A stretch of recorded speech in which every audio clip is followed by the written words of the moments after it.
નમસ્કાર વિદ્યાર્થી મિત્રો, welcome to all of you on Vidyakul Gujarati commerce. Yes, આપ સર્વે વિદ્યાર્થી મિત્રોનું વિદ્યાકુલ કોમર્સ ગુજરાતી કોમર્સ પર Vidyakul Gujarati commerce Vidyakul commerce Gujarati Vidyakul Gujarati commerce પર આપ સર્વે વિદ્યાર્થી મિત્રોનું સ્વાગત છે. યસ, ધોરણ 12 સ્ટેટિસ્ટિક વિભાગ સી ના મોસ્ટ આઈએમપી પ્રશ્નો વિભાગ સી માં કેવા કેવા પ્રશ્નો પૂછાય અને એના મોસ્ટ આઈએમપી પ્રશ્નોની વાત કરીએ તો જો અહીંયા ધ્યાન આપી દો. કુલ વિભાગ સી ની વાત કરીએ તો વિભાગ સી 2 ગુણના પ્રશ્નો, 18 ગુણનો આ વિભાગ અને 9 માંથી 7 પ્રશ્નો લખવાના. તમારે લખવાના પ્રશ્નો 9 માંથી 7 છે, જેમાં ભાગ 1 માં કયા કયા ચેપ્ટર આવશે તો ચેપ્ટર 1, 2, 3, 4. જ્યારે ભાગ 2 માં ચેપ્ટર 1, 2, 4 અને 5. 1, 2, 4, 4 અને 5. પહેલા ચેપ્ટર સંભાવના, બીજું અસતત ચલની સંભાવના, ત્રીજું લક્ષ, ચોથો પ્રશ્ન પણ લક્ષ અને પાંચમો પણ વિકલનમાંથી. પ્રશ્ન ક્રમાંક અહીંયા આપેલા છે 31 થી 39. કયા ક્રમના પ્રશ્નો પૂછાય તો કે 31 નંબરથી લઈ 39 નંબર સુધીના પ્રશ્નો પૂછાય છે. તો જો એક સમયગાળા દરમિયાન જીવન નિર્વાહ ખર્ચનો સૂચકાંક 280 થી વધીને મોસ્ટ આઈએમપી પ્રશ્નો છે 280 થી વધીને 340 થયો એટલે આધાર વર્ષનો 280, ચાલુ વર્ષનો સૂચકાંક 340, આધાર વર્ષનો આવક વેતન, આધાર વર્ષનું વેતન 13,500, ચાલુ વર્ષનું વેતન 14,750. પણ તમારે અહીંયા સૂત્ર મૂકવાનું છે ચાલુ વર્ષની આવક બરાબર ચાલુ વર્ષનો સૂચકાંક, ચાલુ વર્ષનો સૂચકાંક છેદમાં આધાર વર્ષનો સૂચકાંક ગુણ્યા આધાર વર્ષની આવક. જોઈએ 14,750 થી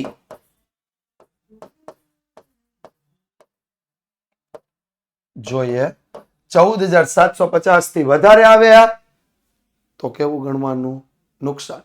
પણ જોઈએ જવાબ 14,750 થી ઓછો આવે તો તમારે વાસ્તવમાં ફાયદો ગણવાનો. ત્યાર પછી ફુગાવાના દરનો પ્રશ્ન મિત્રો, આ તો હોય જ. ફુગાવાનો દર બરાબર ચાલુ વર્ષનો સૂચકાંક. સૂત્ર લખવું જરૂરી, ડાયરેક્ટ રકમ નહીં મૂકતા.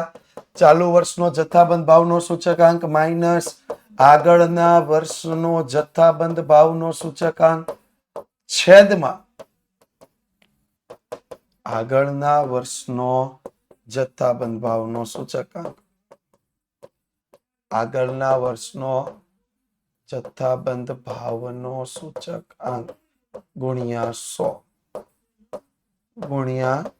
100. ત્યારબાદ આમાં જો આધાર વર્ષ 2015 લેવાનું. આધાર વર્ષ કયું લેવાશે? 2015. જ્યારે ચાલુ વર્ષ લેવાશે 2016. ચાલુ વર્ષ કયું લેવાશે? 2016. આગળ વાત કરીએ લાસ્ટ પેયરનો સૂચકાંક. ફિશરના સૂચકાંક થી 8/9 ગણો. IF બરાબર 180 આપ્યો. IL બરાબર 8/9 ગુણ્યા IF. 8/9 ગુણ્યા 180 તો IL બરાબર 160.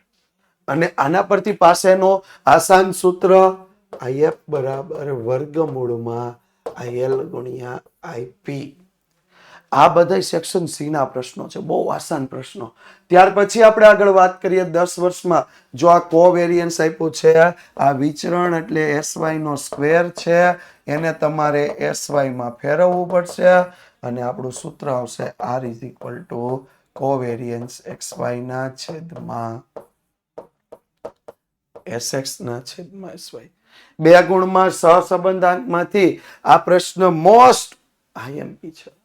ત્યાર પછીની આગળ વાત કરીએ તો આવો પ્રશ્ન પણ પૂછી શકે. આર બરાબર સૂત્ર સીધું જ મૂકવાનું હોય, x minus x bar y minus y bar divide by n into sx into sy. n into sx into sy. બે ગુણમાં આવો પ્રશ્ન પણ પૂછી શકે છે.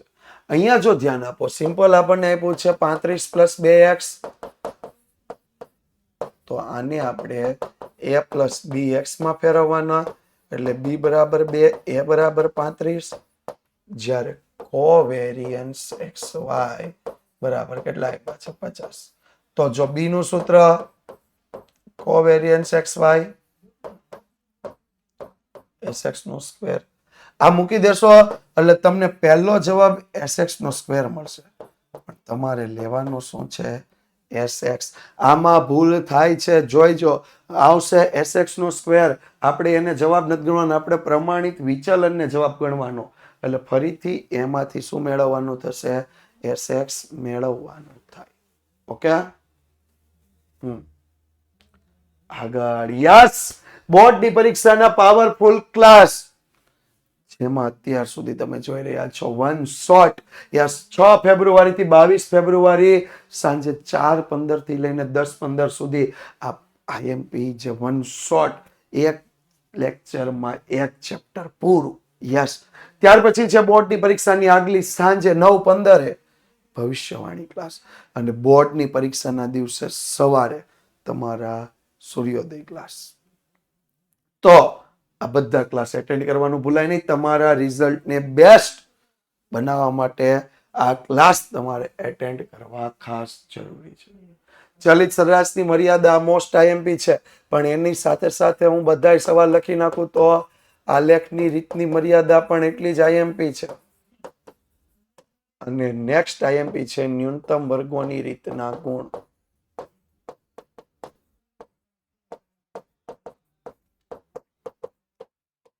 ન્યૂનતમ વર્ગોની રીતના ગુણ. આ 3 પ્રશ્નો ખાસ કરીને જાજો, કારણ કે આ બોર્ડમાં આ વખતે આ 3 માંથી કોઈ એક પ્રશ્ન સામયિક શ્રેણીના 2 ગુણના જે થિયરી પ્રશ્નો, સામયિક શ્રેણીમાં ફિક્સ છે 2 ગુણમાં થિયરી જ આવશે. ઓકે, ત્યાર પછી આગળ વાત કરીએ તો સામયિક શ્રેણીનું યોગનીય મોડેલ આ દર્શાવો, એની સાથે YT દર્શાવજો, T દર્શાવજો, TT દર્શાવજો, ST દર્શાવજો, RT દર્શાવજો અને CT પણ દર્શાવજો. એટલે તમામે તમામ જે ટર્મ્સ આપ્યા છે એ તમામે તમામ ટર્મ્સ તમારે દર્શાવવા જરૂરી છે. જો તમે ખાલી મોડેલ લખીને આવો છો તો મોડેલના તમને પૂરા માર્ક્સ મળવા પાત્ર નથી. મોડેલનો તમને 1 માર્ક્સ મળી જાય, પણ એનું જો વિસ્તૃતીકરણ કર્યું હોય, એની એક વિગતોની તમે નોંધ કરીને દર્શાવ્યું હોય તો તમને પૂરા માર્ક્સ મળવા પાત્ર છે. ત્યાર પછીની આગળ વાત કરીએ યાદચ્છિક પ્રયોગની આ ઘટનાઓ સંભાવનાનો પ્રશ્ન. તો P of B ઓબ્લિક એનું સૂત્ર મૂકશો તો P of B ઓબ્લિક એના સૂત્ર પરથી શું મળશે? P of A છેદ B ના છેદમાં P of A. એટલે અહીંયાથી તમને પહેલી કિંમત મળશે P of A છેદ B ની કિંમત અહીંયાથી મળી ગઈ. P of A છેદ B ની કિંમત તમને અહીંથી મળી ગઈ. તમારે મેળવવાની છે P of A ડેશ છેદ B ની. તો P of A છેદ B તો જો અહીંયા P of A છેદ B ની કિંમત મળી, એ કિંમતને તમે અહીંયા મૂકી, P of B ની કિંમત તમારી પાસે ઓલરેડી છે.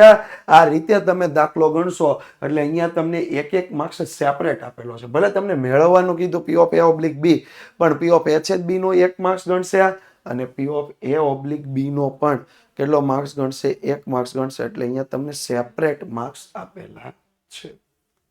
ત્યાર પછી જો 3P of A is equal to 4P of B is equal to 1, તો P of A બરાબર 1/3, P of B બરાબર 1/4, અને સિમ્પલ સૂત્ર છે, કારણ કે આ પરસ્પર નિવારક ઘટના એટલે P of A યોગ B બરાબર P of A plus P of B. P of A plus P of B. તો અહીંયા જે તમને આ ઘટનાઓ આપી છે, ઘટના કેવી આપી છે? પરસ્પર નિવારક ઘટના, એટલે એની છેદ ઘટના હોઈ શકે નહીં. આશા પણ નથી રાખવાની છેદ ઘટનાની. ત્યાર પછી એક કુટુંબમાં જો પહેલું બાળક છોકરી હોય તો ઘટના એ માટે પ્રથમ બાળક છોકરી. ઘટના બી લેવાની, બીજું બાળક છોકરી.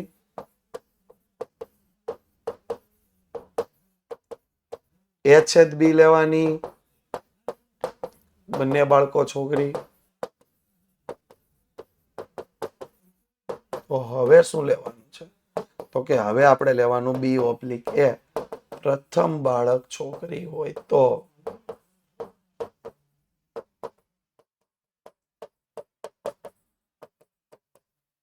બંને બાળકો છોકરી હોય. બંને બાળકો છોકરી હોય. અને એના માટે આપણે શું લઈશું? તો એના માટે આપણે લઈ લઈશું P of B oblique A is equal to P of A છેદ બી ના છેદમાં P of A. P of A છેદ બી ના છેદમાં P of A. Done. Complete. Clear. Yes. હાલો આગળ વધીએ.